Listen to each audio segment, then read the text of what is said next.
And that is why I don't like Full Metal Jacket. Oh, hey, everybody. You're going to anger everybody now. Everybody's like, oh, okay. I'm off. I'm done. Well, good news, guys. We're not covering Full Metal Jacket. Hey, welcome to Best Under 5. This is the show where Chris and I take a movie on the world. Yeah, we take a movie that's on the world. And low preparation for this one, folks. And here's the thing. It has to have a 4.9 or lower on IMDb for us to watch it, critique it, discuss it, and then decide where it's going to rank in each of our seasons. We are in season 2. This is episode 7. We do 10 movies per season. Whatever the winner from season 1 is gets to carry over to our list to be a combatant on the season 2 list. And I believe our winner from last time was Jaws 3. Jaws 3. And I think it's been defeated already this season. I can't remember. I think it was. I think Batman and Robin is currently the number 1 spot. You know what? But at the end of the show, we will get to that. But yeah, Chris and I are going to be talking about 1987's ROTOR. Or Rotor. I say ROTOR. I like to say ROTOR. I say ROTOR too. Rotor. Yes. You know? We're going to be talking about this bad boy, which currently has a sparkling 2.7 on IMDb. 2.7 on IMDb. So, yeah, I'm Jarrod with the R.O.T.O.R artist. Joining me is my buddy Chris. We call him Black Belt Chris. And so, everybody, welcome back to Best Under 5. And, oh, my goodness, we already have comment. People have already joined in the comment space. I want to say hello to Kathleen and Hines, Doc Strange. And, all right, there's some chatter about Full Metal Jacket already. Kathy, I think she said she hasn't seen it. Has not seen it. Oh my God. Kathy has seen ROTOR. She has ROTOR, yes. She thinks it's generous. She said in the chat 2.7 might be generous, but you know, we'll get to it. So yeah, just for you listeners at home and for those of you watching live, hey, thanks for being here. Yeah, ROTOR, R.O.T.O.R with periods between each one because it's an acronym that makes no sense, by the way. Yeah, my son pointed that out when we were watching this. He goes, that doesn't even make sense, especially the fact that they didn't make operations plural. He goes in the acronym. That would have made, then it would have made a little more sense. Operation Research. We got JT in the chat. He says a lot of rabid ROTOR fans out there. I believe it.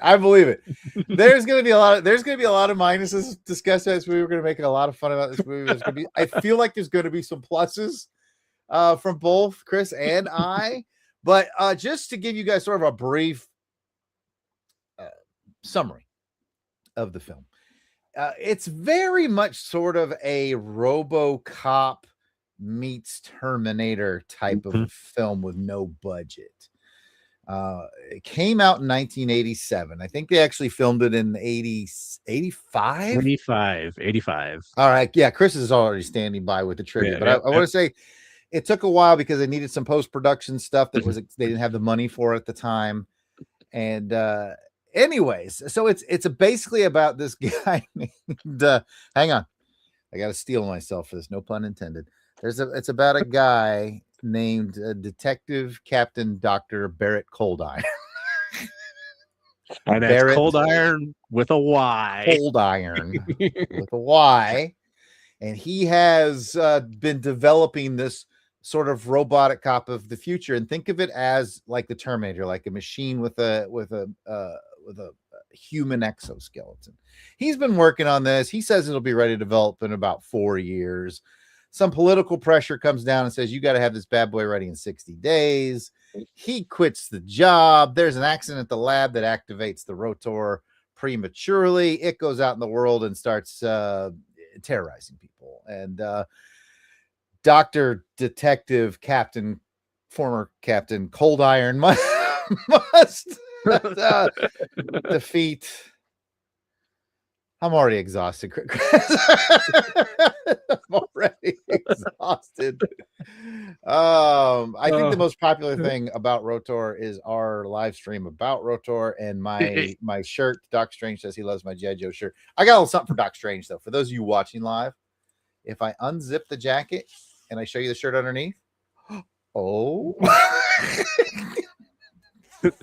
Double. Inception. It's an Inception shirt of G.I. Joe. All right, we've got to get back to ROTOR. Okay, so ROTOR gets released in 1987, and the first things we're going to do is talk about how we came to the movie, and then we'll go into Chris's trivia. We'll have our discussion. We'll see what the critics said, and then we'll rank it against the other films from this season and the champion from last season. So, Chris, how did you come to ROTOR? I believe it was either you or Sean had posted about this on X last year, because you had mentioned that you said something about the poster, saying never has a poster promised so much and in the movie delivered so little. So I thought, all right, I got to go seek this out, and I did, and wow. It was something else. Last year, I bet this was an easy find on Tubi.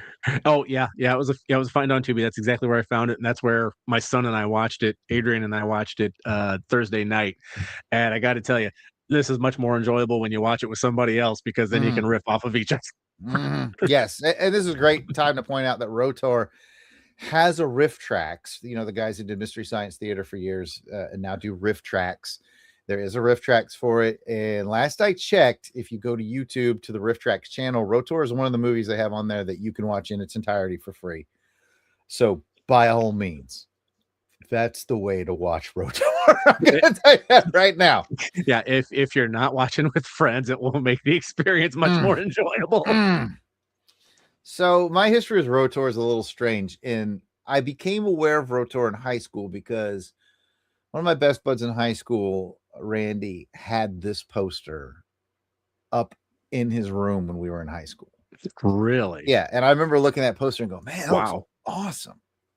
Because the poster, ladies and gentlemen, this movie might have a 2.7, but the poster, it really is good. It's a really good poster. Well, here's the thing. Does it remind you of another movie poster? You know what? I might even have that image already ready for us to discuss when you're ready to do that. All right, we'll broach that topic now. We're talking the poster. We might as well, because a lot of people have accused it of plagiarizing the poster from Mad Max, and so I had to go back and look at it, and I go, well, I'll be damned. They did. So if you're watching the live, if you're on the podcast version, we can't help you. But if you're watching the live, I am flickering back and forth between the ROTOR poster and the Mad Max poster, which, yes, they got the pose from. They basically reversed the pose. The outfit almost looks identical too. Clearly heavily inspired. But I will say that the artist who did ROTOR, I'm quite certain he probably took the Mad Max poster. He probably inverted it, used that for his layout, and then went in and did his detail and background work. And I got to say, even though we're bagging on it being a Mad Max ripoff poster, which it kind of is, his detail work and his background are really good. Yeah, like the poster is absolutely fantastic. I love it. It doesn't look cheesy. This looks like this movie's going to be awesome, and the artwork is great too. We're not ragging on the artist here at all. No. The artwork on this poster is great. Like Chris said earlier, I've said multiple times on social media, and apparently it snared him at one point. I've said more than once. I've said this movie has the greatest distance between quality of poster and quality of movie that I have ever seen. Like this, I'm telling you, this poster is, I'd probably give it a 9 out of 10, like maybe a 10 out of 10, because this is a before Photoshop, before digital imagery. This is a truly painted poster that somebody did back in the 80s. And those are always special to me. And I think it's fantastic. Kathy in the chat says the colors remind me so much of the Ghost Rider poster. And yeah, I can see the Ghost Rider. It has flame imagery. It's got motorcycle imagery. Surely. Yeah. So this poster is hanging on my friend Randy's wall in high school, but I never did see the movie. And then when I started getting into bad, cheesy B movies, you know, I love them. You know, Chris loves them. Our friend Sean loves them. We got a lot of friends online. There's a guy named Chucky who loves them. They're like, I got a lot of friends on X that like them. And when I started getting into them, I was like, you know, I remembered the poster. I was like, that movie ROTOR, I need to see that. So I went and I got a copy of it, added to my Plex. I watched ROTOR, how bad it was. And then I saw that ROTOR had a riff tracks, and I've probably watched the riff tracks ROTOR 3 times, including about 2 days ago to refresh this movie. Because I can't, once you watch the riff tracks version, you can't go back to the regular one. You just can't. You're just like, I gotta have riff tracks to get me through this dang movie. Oh, so yeah, that's how I found it. So not too long before, probably about the time I posted it a year or so ago, when I snared Chris with that post. That's probably when I watched the original version for the first time. And then again, like I said, since then, riff tracks has been, their version's very funny. A lot of funny riffs in there. So yeah, that's how we saw it. And now let's turn it over to Chris and see what trivia he did dig up. I know there was just a handful, but what do you got? Yeah, there wasn't a whole lot. I mean, we could start off with the usual, the release dates. This was released in Italy, Japan, Canada, the U.S., and West Germany. And in the U.S., it appears that in Italy and Japan, it got a theater release, and the U.S., it got a video release. Yes, straight to VHS. Yes. Well, and this is what really blew my mind is, you look at a lot of the other movies that we've looked at, we can pick out actors and actresses that we've seen in either A, other bad movies, or B, they're well known and they just happen to be in a bad movie. This one, I got my notes here. Who's in this? No one we know. I looked at their IMDBs.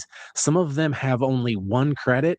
No one has more than 5. And of the ones that have multiple credits, only... Oh, I don't have the girl that played Sonia. She was Margaret on a few Trigg? episodes of it. Yeah, she was on a few episodes of a TV series. Yeah. And Jane Smith, Dr. Steele, her other acting credit that jumped out at me was a Flesh Gordon sequel. And yes, you heard me say that right, Flesh Gordon. But and I think also hearing him say it right, there was a character named Dr. Corin Steele, who's a female. Yes. And she teams up, so it's like Cold Iron and Steel team up. Oh, jeez. In this movie. That's not the only weird. That's not the only weird sort of in joke they do in the movie, which I'm certain Chris is about to get to. Yep. And I remember, I think it was Deaf Dave had mentioned something about this too, and I didn't. And the second time around, I was looking for it, but when they all get in the meeting where Cold Iron and all the doctors or researchers are talking about this robot, they are dropping hints to and nods to the Beach Boys for some unknown reason. I did not find why. Nope. Anywhere, but there's a lot of Beach Boys quotes in that scene. Yeah, it's the Wilson Institute. Yeah, they then every institute that they mention is it's Beach Boys related. Awkwardly insert the phrases "good vibrations," "I get around," "God only knows," and "heroes and villains" into their questions. It's crazy. But you had mentioned that people accuse it of being a RoboCop ripoff because it was delayed. It was finished in '85, but then nobody wanted to come back to redo lines and redub lines. So I'm pretty sure, especially the lead, the guy that plays Cold Iron, whatever his name is, Richard Geswine. Yeah, Geswine, I guess. They couldn't. Oh, yeah, here it is. The cast, including lead actor Richard Geswine, either could not be tracked down or refused to return for ADR dubbing, forcing Blaine to have other actors overdub all their dialogue. And that will become so patently obvious so quickly, especially with, I don't know what Richard Geswine actually sounds like. None of us do. My guess is he may have a German accent with a name like that, or a Eastern European accent. He looks very Texan. Yes, he does. Movie. He does. And they also filmed this in Dallas, in and around Dallas, roughly the same time and areas that they filmed RoboCop. Yeah. It's interesting that this movie is, like I mentioned up front, it's very RoboCop-ish, but you're right. They filmed this in like 85. RoboCop didn't come out until 87. 87. So maybe they finished filming before RoboCop. I don't know when it started filming. I think they actually filmed some of RoboCop in Dallas. Yes, I believe that the OCP had. Yeah, OCP HQ. I think OCP HQ is a building down in downtown Dallas, I believe. Yeah. So speaking of Dallas, did you find? I found a cool trivia nugget about robots and killing. Oh yes, yes. I'll let you take it away, man. Well, no, I don't have you do that one because I don't have that one in here because I debated putting that one in. I'm like, that's kind of a downer, but it is a downer, but let's go with it. Interesting that this is about a killer robot in Dallas, and in Dallas is the only city in the United States where a robot has intentionally killed a human being. They used there was a sniper, a bad guy with a gun who was holed up, and they used one of those bomb robot that you would use to defuse a bomb, but they used it to like insert a bomb. They might have used a shotgun with it. I once saw the actual story. I think they actually used a pistol or a shotgun. Yeah, and they actually sent the robot in and killed the bad guy with a. And it wasn't like this was years. This wasn't like it was decades ago. It was in 2016. I do remember that. Yeah, it was not super long ago. Yeah, I remember like reading about the story. Like this is the. And now I believe it wasn't like a autonomous robot. I think it was like RC. But yeah, robot. Still, it's a robot. But yeah, I thought that's a weird coincidence. Speaking of robots, robot that runs around the research headquarters. Yes. They have their own police robot. It is hilarious the way they talk to him, and he talks back to him like he's an actual human. I mean, one of them says, hey, maybe one of the if we keep going, you're going to be running this place. and then the robot goes on to hit on the secretary. Yeah, at the front desk. Got the frisky cop robot. Yeah. And so for those of you who haven't seen it, there's a weird dichotomy because you have ROTOR, who's this humanoid robot. And, oh, by the way, as he's depicted gorgeously on the poster, you will never see him in that fashion. Like he's really just played by a human actor. But at the police research headquarters unit, whatever, they have another police robot, but he looks much more like an 80s robot. Like the one from Rocky IV, be like, "Happy birthday, Polly." That kind of robot. Oh yeah. And he's mildly amusing. I will. Oh, he is definitely amusing. I will admit, this movie has it all, folks. It has police robots. It has a guy who's a captain and a doctor and a detective. I think I'm not sure. Anyway, it has some absolutely fantastic lines. I mean, as we were reading, as we started it up Thursday night, I was watching this with our son. Oh, let's see, where is it? Oh yeah, he goes. He's reading the opening scroll, and Adrian goes, "Did a fourth grader write this?" It genuinely does feel like two middle school kids went and saw Terminator, and then they were like wrote their own. Yeah. Like, let's write our own. Like, yeah, but like they're not dumb. Like decently, like kids that get A's and B's in middle school. Like it hangs together enough. And I will point out we're definitely deep into talking about the movie, and it's Piccadilly's now, so we'll just go off on this. But like one of the things I think is fascinating about it is when I look at it from like film stock and cinematography and all that, it doesn't look bad. Like sometimes you watch a bad movie and you could tell like it was filmed on a like straight to tape, like this or has bad film color correction. It never went through the whole color processing or whatever. So you get weird. This doesn't have that. Like, I think they spent money on good film, good cameras, and good color bouncing. Cause I never saw anything that was like, now there are certain effects that there were some effects. We'll but like just the regular filming, you couldn't tell the difference between this and any other movie from the 80s. Yeah. Yeah. The cinematography for what it was pretty decent. It wasn't horrible. It wasn't great. It was just, There were a couple of shots in there that Adrian and I were laughing about, like when Cold Iron wakes up at his ranch and he's rubbing the sleep out of his eyes, and both Adrian and I look at each other and go, "There is no way the sun is that high in the sky, shining in through his window at 5 a.m. Five- You know, is what they're trying to get at here. And then there were a couple of spots where it's daylight, it's night, or it's dusk, it's night. Yeah, yes, it does. It does turn to night rapidly at one point. And Yes. and that was a bugaboo of mine, was the wake up scene at the ranch, because his alarm goes off at 5, and then when it pans out for him to get out of bed, it's at 4:50. I didn't see that. The clock says 4:50. I'm like, he went back in time. And the funny thing is, the Riff Tracks guys didn't catch it either, because they certainly would have riffed that. I think, but I was like, oh yeah, I was like, he went back in time before he got out of bed. That's amazing.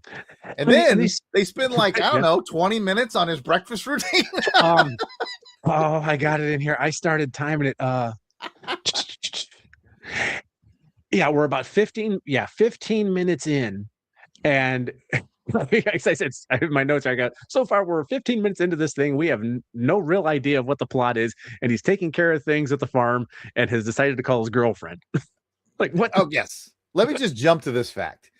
There are certain parts of this movie that are just way too long.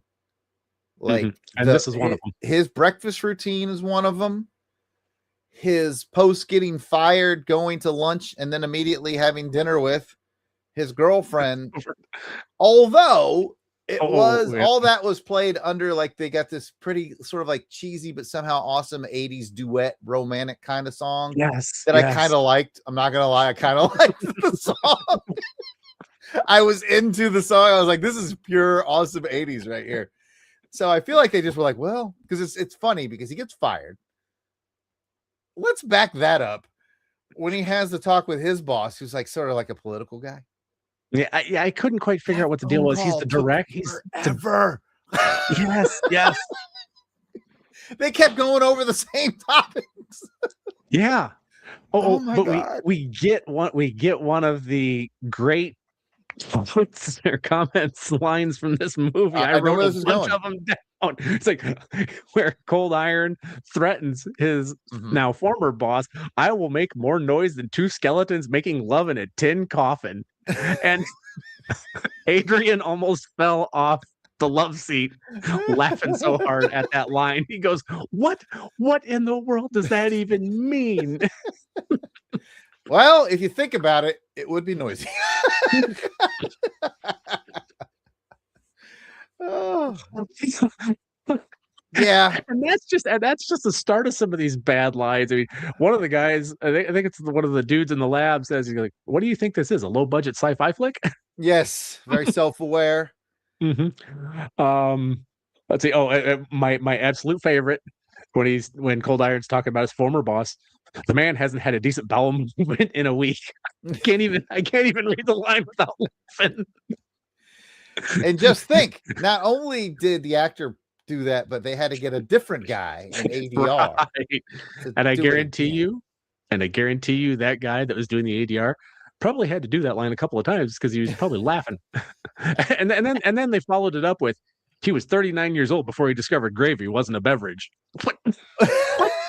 So, I'm telling you, the 2 14-year-old boys that wrote this movie were on fire.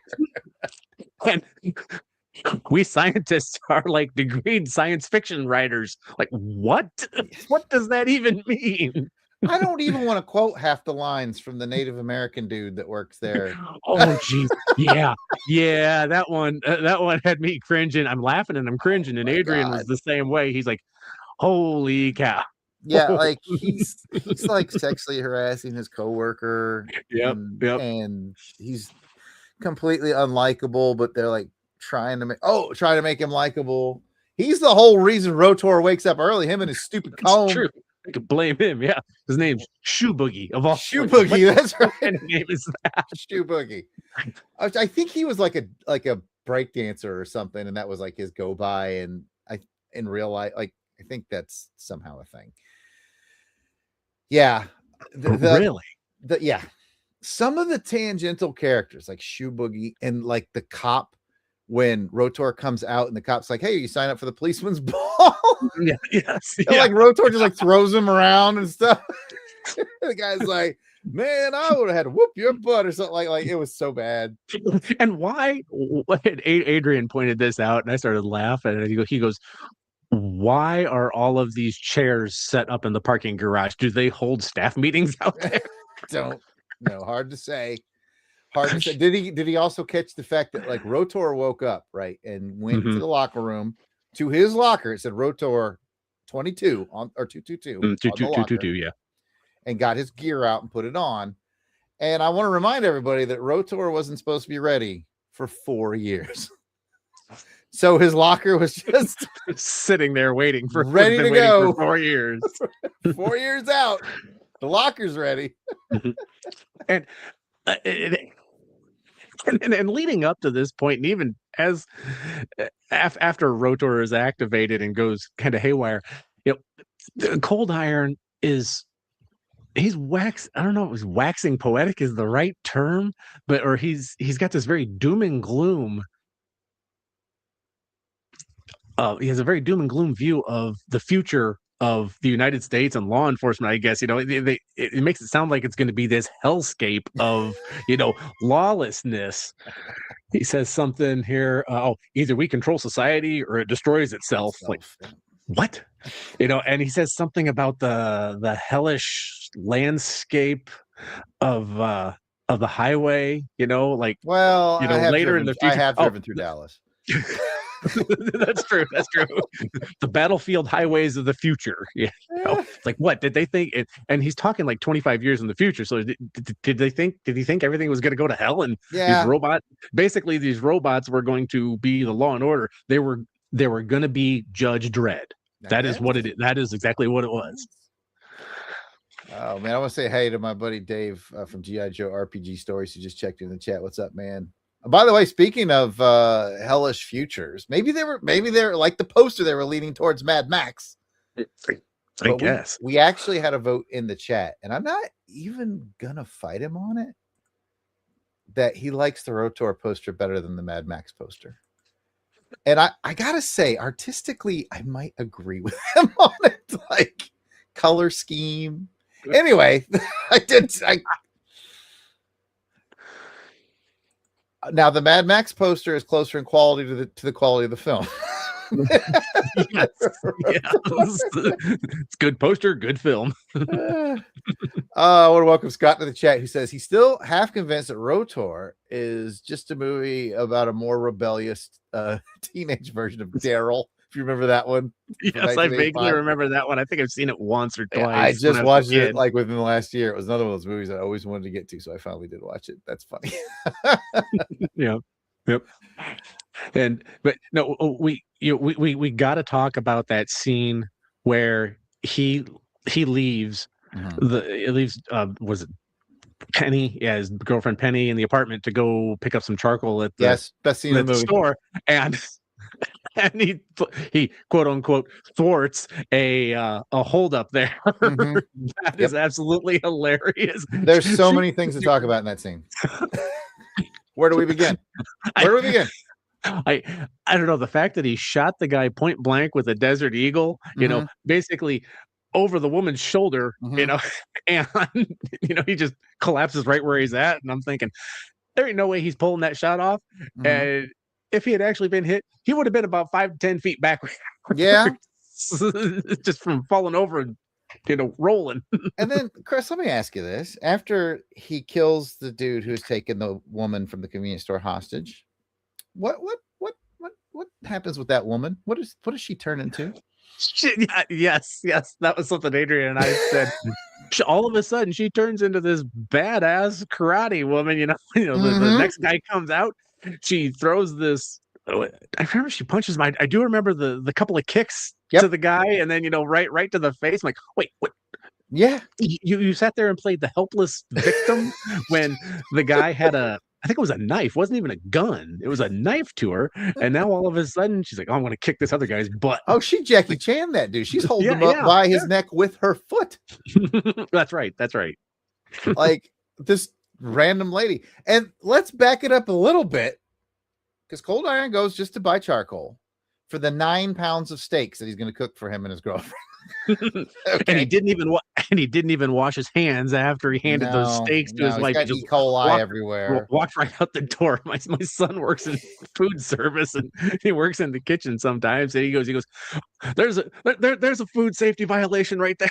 It's like, didn't even wash his hands. Come on. It goes to the convenience store. Now, before the guy comes out with the hostage lady who turned out to be Michelle Yeoh, and before the next, because he shoots the one that has her, and then she kicks it. There's a third guy before it even goes down that he takes out the guy in the car by the phone or something. I can't remember. Or no, the guy by the phone. Wait, was he part of it, or was he was the third guy? But here's the thing: when Cold Iron takes him down, no crime has been committed yet.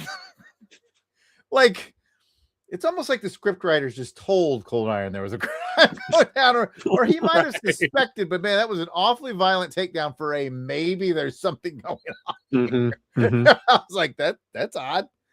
And then I need to point out that I think gas was like 70 cents a gallon. And tacos were 2 for 99 cents. Yeah. Adrian mentioned that. He's like, tacos 2 for 99 cents. That's great. There's a great riff on the riff track, so I'll probably mess it up a little bit. But one of the guys riffs, he goes, "Man, I need like a gallon of gas and 2 tacos, but I only have $2. Wait a minute."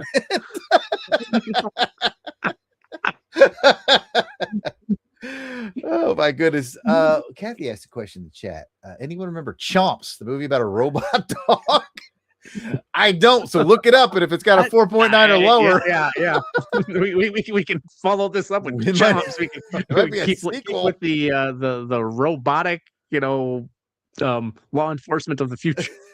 So I mean, what's funny is we've been riffing on this and talking about this, and at this point, I think we're at the 40-minute mark of the movie. Yeah, and ROTOR hasn't even gone on his rampage yet.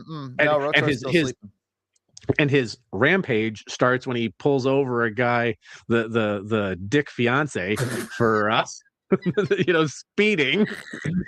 Frankly, he got what he deserved. Oh my gosh. I know movies do this thing where they try to make certain characters unlikable so you don't feel bad when they die.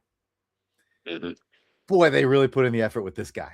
This is a couple who are talking about going on their honeymoon. This is supposed to be like the most in love two humans get. Like, you're never more in love than when you're about to get married and you're planning your honeymoon, and they hate each other. Yeah, they are just at each other's throats. They drove. What did she say? They drove 5 hours to get to their, not somebody else's, their bridal shower. Like, what is going on here? And why did the dude go? Yeah, right. Oh my gosh! Good news about Chomps 4.9. That's an even better question. Yeah, why did he go? Yeah, why did he go? Why? Like, first of all, I'm not going to the bridal shower. Second of all, I'm not going to the bridal shower. It's a 5-hour drive. Yeah, I think that was the one gal that the fiance was Margaret Trigg, like the one gal who went on to do a few TV shows. And I gotta say, do a few TV shows. I gotta say, I feel like her acting was good for this movie. And I think she's pretty. So there's she's the bright spot in this movie. Yeah, which is probably like, you go to IMDb and you pull this movie up, she is the top left #1 actor on it. And I get why, because she did some TV. She was good in this, and she's pretty. That's but kind of dumb, because she finds out early on that ROTOR for some reason is susceptible to loud noises, and just forgets that from time to time. And they never explain why. But she forgets it a lot. There's a lot of points where ROTOR is kind of kicking everybody's ass, and she could have been like, "Oh wait, I forgot." He's, he doesn't like loud noises. Okay. And then Cold Iron basically wants her to play. I don't know. You wouldn't say guinea pig. She's the bait. She's the bait. She's the bait. And tells her. Now, mind you, I think she said when she was in the car with her fiance, said it was 2 a.m. Cold Iron says, do you know where such and such a lake is by Dallas or outside of Dallas or whatever? And he goes on to say, keep him busy. Meet me there at 4 o'clock. Like, wait, you're going to tell her to basically keep him chasing her for over 12 hours. At some point, she's got to stop and get gas, and I would think at that point, that's where ROTOR gets her. For a movie that likes to show you what time it is and what day it is so often, it doesn't do a good job of putting it all together. Oh my God. You know what else? Because not long after that, we enter in Dr. Steele. So what a point I want to make is this movie likes to keep introducing characters no matter how late you get into the movie. They just keep introducing characters, and like for some reason he has to link up with Dr. Steele, who's like a female bodybuilder doctor, right, who they totally set up to be the sequel ROTOR in ROTOR 2. Yep. Couldn't tell you why. I mean, other than I think they were really thinking they were going to make a sequel with her. She wears Zumbas. She has like a skunk hairstyle with the white strip. She's got that skunk mohawk thing going down. Female bodybuilder / robotics doctor. It's a scene, man. It's a scene. A lot of chat in our chat right now about Chomps. People are getting excited about Chomps, by the way. 4.9. Jim Backus, holy cow. Valerie Bertinelli, wow. Conrad Bain, whoa. Red Buttons. I don't recognize Red Buttons. Holy cow. I'm gonna have to check that out. So Chomps, ladies and gentlemen. But ROTOR. ROTOR is a gift that just keeps giving. It really is. It's all right. Chris, I got to make this point. And I think this is exactly what you were alluding to earlier. There are degrees of bad movies. And if you're a big Mystery Science Theater Riff Tracks fan like I am, you've seen a lot of them. And you start to learn that there are good bad movies and bad movies. And I would call this a good bad movie because it does keep introducing new weird ass characters and scenarios and a ton of stuff that doesn't make sense, yet everyone's taking it very seriously, that it becomes enjoyable to watch. Yes. A bad movie does sort of all these things, but is somehow still boring. Yeah. And I've often said that when you watch enough Mystery Science Theater like I do, you start to realize that there's a really interesting balance. Like sometimes they'll pick a movie that's a little too good and you're sort of paying attention to the movie and not the riffs, or a movie that's to them talking about it. Yeah. And then sometimes they'll pick one that's so bad that you're getting, even their riffs are struggling to save this movie. Then you have that perfect one. And I think ROTOR is that perfect one where it's still interesting, but it's still dumb.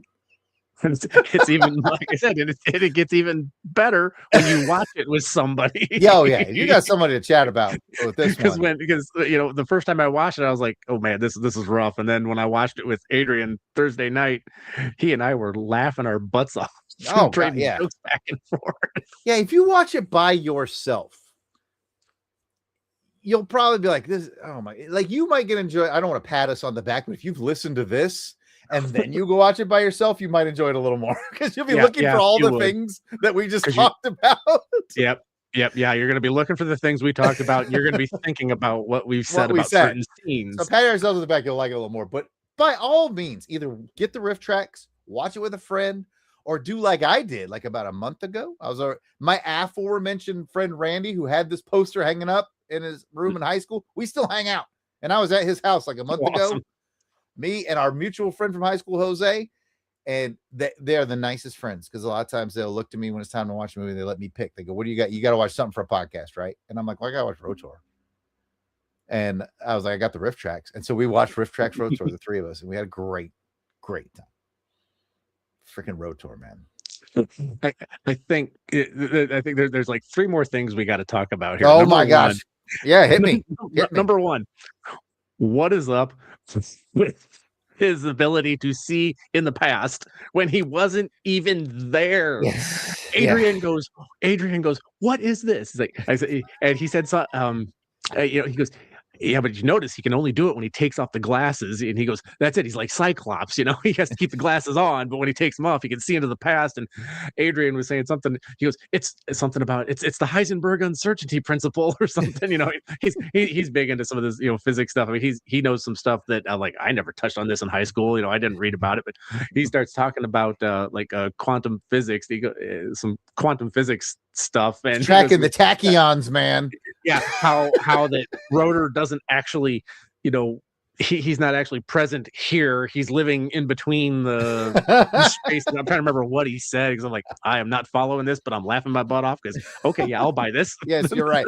Rotor can he'll look at where something has happened and figured out where the people went, even though he wasn't there. It's very interesting. What else you got? And we got to talk about that fight scene in the diner when those, was it 2 or 3 guys just randomly walk into the diner. Oh, yep. That was on my list of things. Yep. That decide to fight him. Yes. Okay.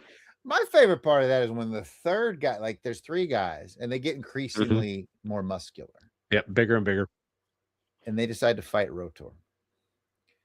And my favorite part is when the third guy, because ROTOR defeats the first guy and the second guy easily. Then the biggest guy comes in and he goes, "Now it's time to fight a real man." I'm like, why you got to diss your 2 friends right before the combat? Why would you take a dig at your 2 friends right before the combat? And then he rips that shirt off, that tank top off, and doesn't even really rip it off. He just breaks the 2 straps that are holding it over his shoulders, and now it's hanging down. Yeah, it's tucked into his pants, and now it's just hanging down there like it's a dish rag or something. I just want to give a credit to Scott for a very funny joke he wrote in the chat that I will not read. What else is on your list? Sound like you had at least one more thing. The end fight sequence. That ending fight sequence where Cold Iron is trying to help Sonya up to the truck to get that detonator cord that, of course, Cold Iron always, keeps in his truck all the time. Yeah, which is apparently for lassoing purposes and whatnot. Yeah, and which is apparently more powerful than Well, interestingly enough, he proved earlier in the movie that dynamite was better than the det cord. I know. So he's trying to blow up stumps, and Adrian goes, "Who blows up stumps? On their property?" I said, "Crazy people." Bro, ranchers do that. Ranchers will blow up stumps. That's a verified thing. I lived in Texas long enough to know. And then Adrian goes, It's not even a stump. He's trying to blow up a full-blown dead tree." Same diff. Same diff. but the Cold Iron and Sonya are trying to get back to the truck to get the detonator cord, and here you see Dr. Steele in the background, doing this goofy fight with Rotor. Oh, if you pay attention to that background fight, you're in for a treat. It's like 2 kids fighting on the playground, 2 middle schoolers fighting on the playground. It is like, you were absolutely right. It is like our middle schoolers are back and they choreographed the fight scene. By all means, keep an eye on every fight scene in the background in this movie, folks. It's incredible. Oh my gosh. And as to the stump thing, Scott says rural people do that. It's definitely a thing. The stump is the excuse, not the reason. You're absolutely right. See, I didn't grow up in a rural community, but I mean, there's a rural community all around me, and I live in one now. And I had friends that grew up on farms and farmed, but I have never once heard about any of them using dynamite to take care of a tree stump. Must be a Texas boy. Thing. Get down Texas to thing, I guess. Yeah. It's not an Illinois thing; it's a Texas thing. Texas is where I lived, where we got ant mounds that were so big. The best way to get rid of them was to soak them with gasoline. Yep. Light them on fire. Set it on fire. Yeah. Around here, we light stumps on fire, which is not a good idea. Gotta be careful. But if you're gonna do it, don't do that and try to fight a cyborg cop at the same time. It's challenging. And then, he gets his det cord and he lassos Rotor's every appendage so they can play out the aforementioned sort of drawn quartering thing, which makes no sense because it's all attached to just one vehicle. It's dumb, but hey, it's fun. Oh, Let's yes. get Kathleen in the chat. It's Here a we fun go. movie. My dad used a stick of dynamite from the mines to take one out in our front yard. Never was able to fill that hole. See that? See, we're from Alabama. Wow. So this makes perfect sense. Okay. Okay. I'm not, that makes sense. Oh my God. We've talked for 45 minutes on ROTOR. This is a movie that keeps giving, folks. It really is. Let's see. So I think at this point we've reached the halfway mark of the movie. We really have, which means they're about All right, to introduce the couple. The engaged couple is just now getting introduced. Yes. Yes. Oh my gosh. All right. ROTOR, ladies and gentlemen. Yes, we are at the halfway point of the movie. It's an hour and 30 minutes. I just looked it up on my phone. It feels longer, doesn't it? If you're watching it by yourself, yes. It feels longer. All right. Let me get to the part of the show. Unless you got anything else, Chris. No, I think we've exhausted this wait. No. There is. I'm looking at my notes here. There is one quote I didn't mention that is just absolutely hilarious. It's when Cold Iron starts talking about how dangerous ROTOR is, and he says it's like a chainsaw set on frappe. Like, yep. Didn't know chainsaws had settings. Cold Iron never runs out, man. He never runs out. No, he doesn't. He's got some of the best. You know what? Now you got me talking about it again. What an abrupt ending. I don't know if I want to spoil it for everyone. Yeah, let's not spoil it, but it makes no sense, and it comes out of nowhere, especially when his nephew gets his material. I'm like, who would do that? Yeah. With this kind of project, who would just say, I'm going to mail off this material to his nephew? Yeah. Go make me some more ROTORs, kid. Right. You know, and they definitely tease a ROTOR too, and they because I already told you guys that, and definitely they wanted it to star the bodybuilding female. What was her name? I just lost it off my screen. Her name was Jane Smith. Was the actress Jane Smith as Dr. Corin Steele. Well, as per usual on my Plex, I go and I grab some of the reviews. This movie had but one review on it on my Plex, but I did capture it. And it is from Under the Radar, a guy named Austin Trunick. He said, this no-budget vanity project stars investor/producer Richard Gesvine in his only acting credit as cowboy/cop/scientist J.B. Cold Iron. That's all his review says. It's a rotten review. He gave it a no good, and that's all it says. But you know what? He's right. He's not wrong. You know, sure. I mean, he said a lot in those few words, in that it is laughable that it's like doctor, cowboy, cop.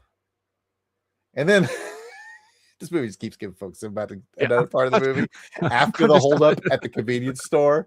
Like one of the actual street cops, kind of actual street detective shows up to black guy. Yeah. And they, you know, they have good cop banter or whatever. And he's like, leave the street crime to us, buddy. They picked the most Urkel looking, nerdiest dude to be the street cop. Like, he was like, leave the street crime to us, Cold Iron. It's like, really? You could have got a guy who was a little more street cop than this. Dude looked like Urkel. I'm telling you. He was likable. I mean, I liked him. Don't get me wrong. But I was like, what are we doing here? Oh my goodness! I'm looking through some of the titles on the reviews on IMDb. Excruciatingly bad, but can't help it. Difficult to comprehend. It's not difficult to comprehend. Difficult to comprehend. I don't know. Maybe saying it's difficult to comprehend why I got made. Yeah, like there's a certain comprehension about it, but not the movie's fairly simple. But it just Oh, I think that this guy's got it. He gave it 1 out of 10 stars. The Holy Grail of bad movies. That's what his title of his review is. Like he's not. You know, I'll have things to say about that. It's right now.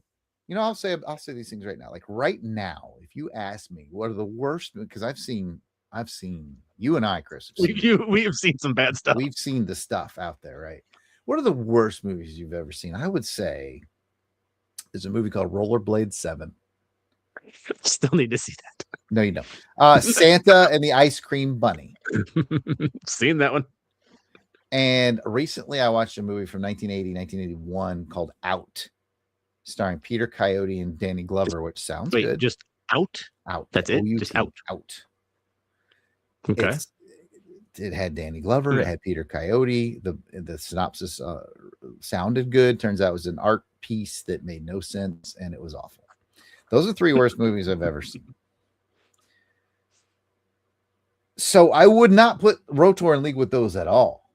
No. But it is sort of a champion of bad movies. Like this is a good bad movie. Mm-hmm. Like I would not want you to watch as a like Shark Exorcist is creeping in that territory of that bottom of my list, Chris. I wouldn't want you to watch that. Like I want you to watch ROTOR. Kathy's actually seen some of these bad movies, by the way. She confirmed. Yes, she was with me when we saw Rollerblade 7. Oh, geez. Yeah. Her, Pat Sampson, Rollerblade 7. I like this guy. 3 out of 10 stars, but it's a 10 on the so bad it's funny scale. That's correct. Not that's wrong. That's the correct take. That is the correct take.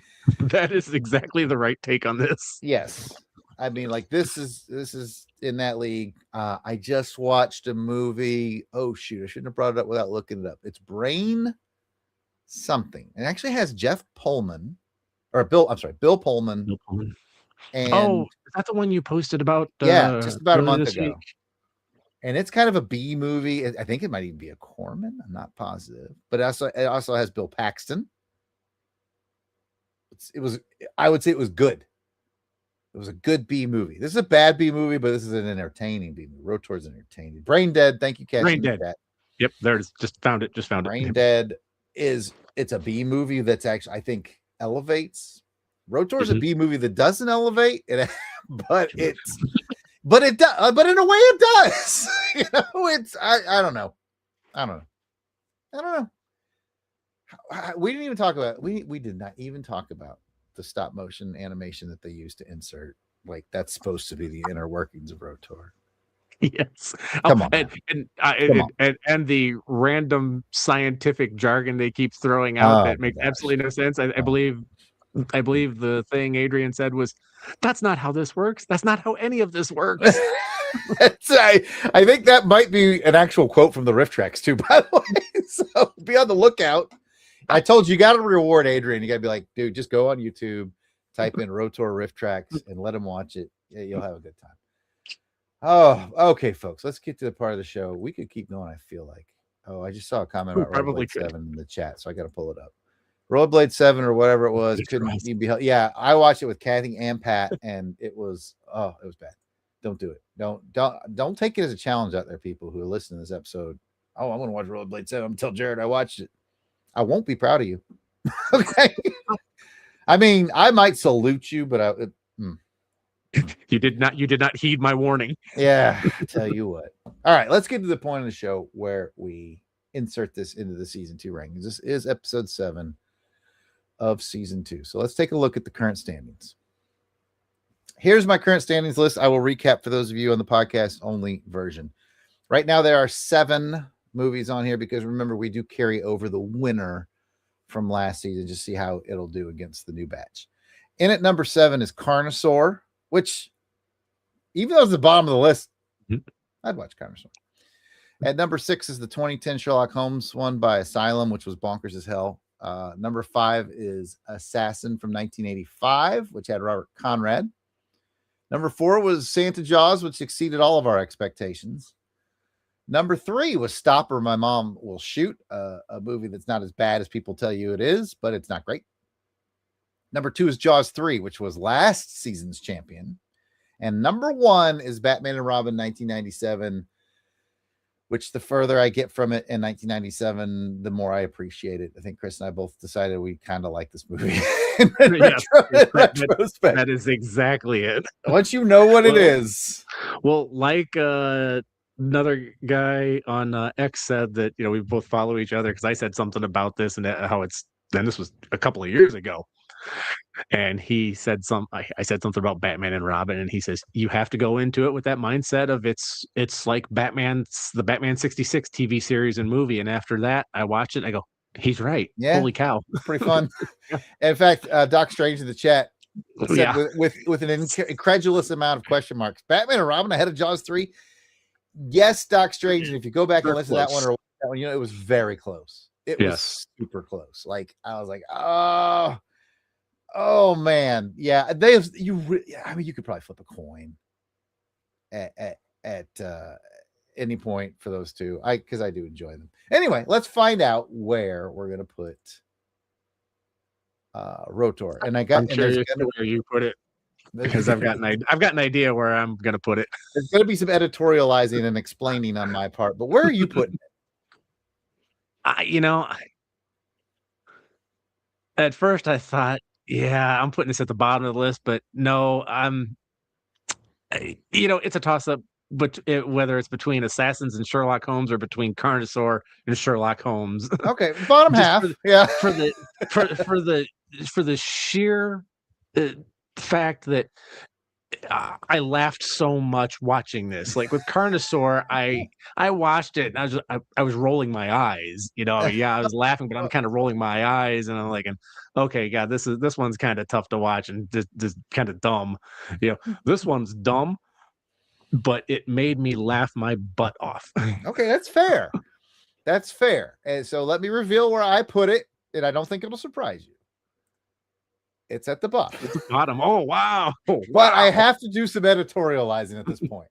All right, so I do have it at the number 8 spot under Carnosaur. But when I put these in here, Chris, I rank them strictly as in like this, but pretty much how I do this. How likely am I to go grab that and just watch it, on a sick day or, when I'm super bored, or just like, how likely am I? And I was like, I'm slightly more likely to want to rewatch Carnosaur than ROTOR.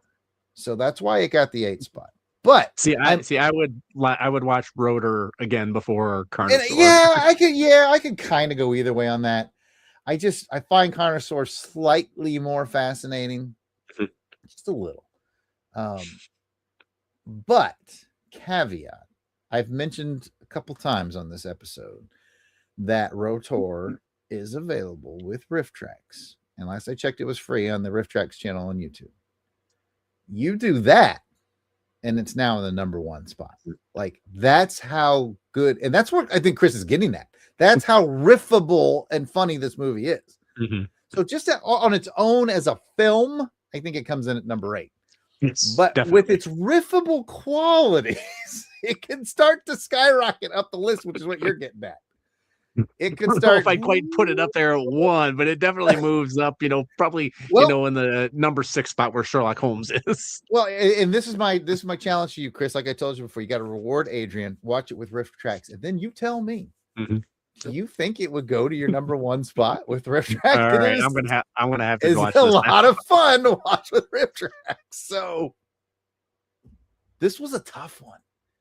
It was tough because even like this whole season's tough because even though it's there at the bottom of 8, there's not a quote unquote bad one in the bunch. Like these all have a certain value to them. So yeah, that's right. Kathleen points out that's part of it. Kathleen, Diane Ladd was in Carnosaur, which is part of its fascination for me. That one kind of does fascinate me, and I'm thinking, how the heck did they get her into this movie?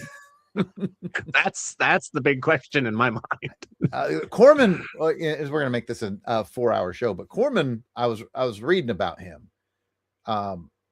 He was like his whole business plan was to grab actors who he knew were good on the way up, or those who hadn't done anything in a while needed a paycheck. And Diane Ladd needed a paycheck.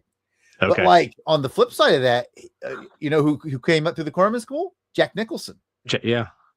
So that's when he caught Young on the way up, and he caught Diane Ladd on the tail on the way down. Yeah. So he finds people that basically need a paycheck, whether they're younger or older. You ain't gonna catch no, prime career Sean Connery in no damn Corman flick.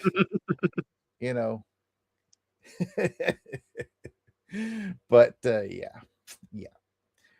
Okay. Doc Strange is not backing off of this. He's not happy about the Batman and Robin. He's not happy about where Batman and Robin's at. Yeah. He said Turkish prison or gulag for the creators of the Batman and Robin film. And you know what, though? We talk about this and whatever. We're going to make the show as long as we want. We talked about this in the Batman and Robin episode. Man, 24-year-old Jarrod is in lockstep with Doc Strange. Like, when that thing came out in 97, I was angry about it. I believe I talked on that episode about how I wouldn't even buy it. Like, someone bought it for my friend Ezra Gallo, bought it for me on DVD as a gift. Because he's like, I know you will never pay money for this, but I know you have this complete Batman collection. So I'm buying it for you. Not because I hate you or anything like, but your collection needs to be complete, but you don't need to got to add to it. Yes. That's how much I hated it. But over the years, man, it just, and I think there's a factor, we talk about this too on that episode. So we're just recanting the Batman and Robin episode now, but I think there's a factor of the last 15 going on 20 years now, superhero movies have gotten very prolific and very formulaic. You start seeing, and I'm not saying that's bad. I'm not here to crap on the MCU or the DCEU or whatever it's called. I'm not going to get into that debate, but there's a lot of sameness. And to see something that's not samey is refreshing, even when it's weird. So there's Doc Strange got me talking about Batman and Robin again. All right, guys, we've gone for an hour on this movie. We can go for another half hour, and that's the length of the movie. Right? We might as well. Who else wants to talk about ROTOR? Who's got questions? We'll take questions at this point. I think we might be running out of material to talk about. Barrett Cold Iron the dumbest name in movie history? Barrett. I want to know why they spelled it with a Y instead of an I. It's like, we're trying to be edgy here. YRON, yes. Oh man, but ROTOR has a place. It has a place in movie history, and it is a very enjoyable bad film. It's a great film to, like Chris said, have a couple friends over, get a pizza, beverage of choice. You will not, I was going to say you won't be disappointed, but you will be, but in all the right ways. Well, now the big question is where does it stand? Do we give it the same rating, lower, or more? Oh, we got to do the rescores. Oh my gosh, I almost forgot about the rescores. We are going to make it to an hour and a half. Yeah, I almost forgot. How do I forget to do the rescores? Well, it sounds like you've been thinking about it. It currently sits at a 2.7. What do you think, Chris? Like the excuse me, one of the reviewers on IMDb said, he rated it 3 out of 10 stars, but it's a 10 on the bad movie scale. And yes, if you're gonna rate it like that, it definitely deserves a bump up. But man, I think this thing deserves the 2.7 it got. I would not rate it lower. I hesitate to bump it up to a 3. I would. This one, it's a tough one to rate because yes, it is a horrible movie, but it is hilariously bad.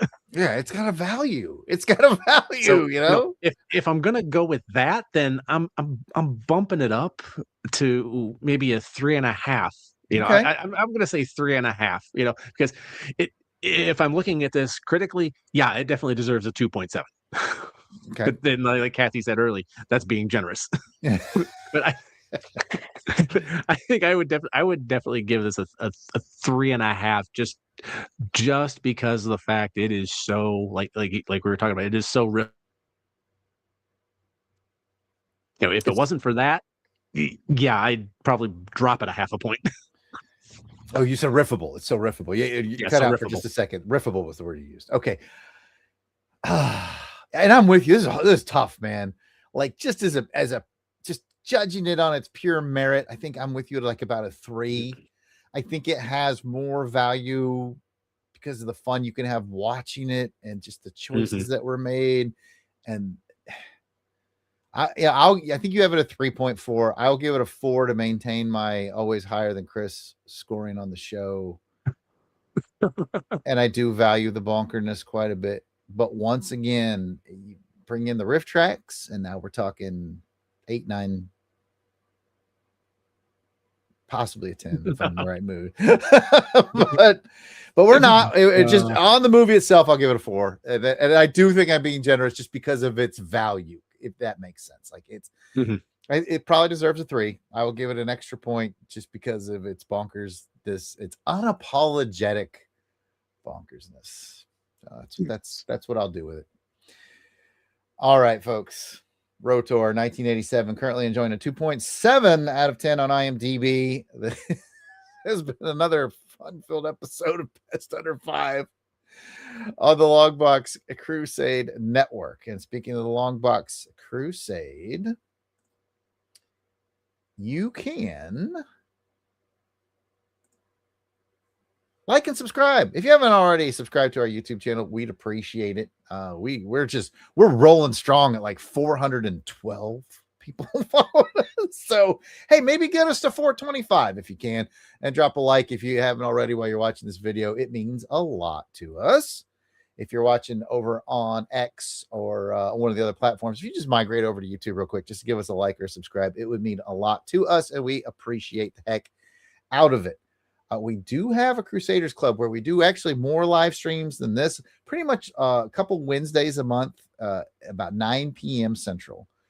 We'll do a live, or we'll be recording something for the podcast network, but we'll make it a live video for y'all to watch over on the Crusaders Club. That's one of the club's favorite benefits. It's only $1 a month to join the club at patreon.com/longboxcrusade. For as little as $1 a month, you can join and catch more live streams with us on Wednesday nights. Or, of course, if you're not up late on a Wednesday, you'll still have the link on the page so you can kind of watch it at your leisure. So that, and you get entered into raffles, and you get to vote on show content. Like the voters on Patreon, our Crusaders Club members, they voted on this movie. We literally gave them a choice between this and Superman 4, The Quest for Peace, and this overwhelmingly won the voting over with our Crusaders Club members. So that's just another benefit. You get to help pick the movies. Sometimes Chris and I just pick them. Sometimes we toss them out there. It's a lot of fun. LONGBOX Crusade can be found at lots of different places. It is at LONGBOX Crusade on X, Facebook, Instagram, Blue Sky, YouTube, Skip Skaps Kabobble, Scurf Nurkle, and other made-up sites that LONGBOX Crusade, you will find us. Having said all of that, Chris, where can people find you?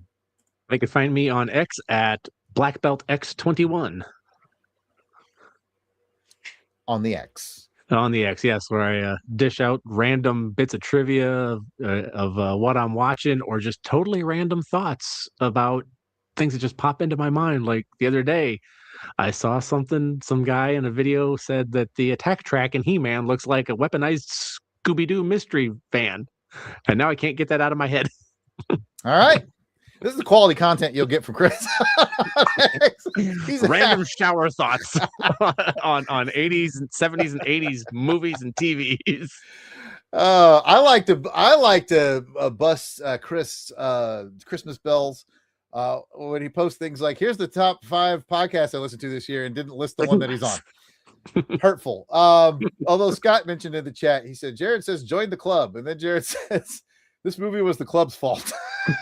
Throws the club under the bus. Yeah, fair.